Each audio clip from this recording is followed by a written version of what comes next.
Muna yi ma Allah godiya kuma muna ma jama'a godiya da suka karɓa wanga gayyatar da aka yi musu.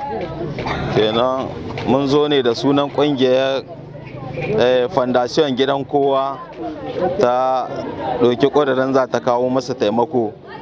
Kenan tare da shugabannin aka tantance mata makahi waɗanda suke da shekaru da yawa, wasu ba su iya hita, shine aka ɗauki sunansu kuma ƙungiya ta kawo masu taimako. Allah shi ya muku wahala, mun gode. Allah shi ƙara buɗi daraja Muhammad ma'aikin Allah sallallahu alaihi wa sallama. Hadjia barci ga fatan ba ta ɗaya rana bace. Muna ta mata fatan tun da dai Allah ya sanya ta bude mu mun shigo. Kuma muna ta roƙo ga Allah ƙara taimakanta. Kuma wanga taimako da kuka yi niyya kuka kawo muna, Ubangiji Allah sa muku albarka. Allah sa ku gama lahiya. Mun gode Allah ba da lada, Allah shi rika, Allah shi taimaka. Kuma mun ma Hadjia Balki murna, kuma Allah Ubangiji ya taimaka mata kuma tabbide ku kuka tallaba mata. Ƙungiyar ga Allah shi rika. Wannan ƙungiya ta Fondation Gidan Kowa wadda Hadjia Balki take shugabanta. Ita ce wadda ta zo jiya ta nemi mu nemo ku akan abin da ta tanadar muku na taimakawa.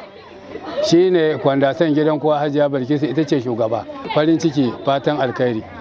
Insha Allah shi ne muke tare da Hadjia Balki Fondation Gidan Kowa. Hadjia Balki wanga kungiya Gidan Kowa mu dai ta leko unguwar mayya, kuma Allah mai da kula ya ko kuma 'yan jarida ku ƙara cillawa ta wannan abin da ake cillawa ta ko'ina, shugaban ƙasa ya gani shi ya taimaka mata a yadda ƙungiyar ta take da fata haka, su ma masu hannu da shuni gaba ɗaya su taimako wanga ƙungiya ta ƙara ƙari a gawa ba zan mu ne muka yi maganar nan unguwar mayya ya kula da ita.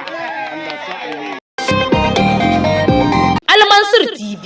Al-Mansour TV. Hantsi leƙa gidan kowa.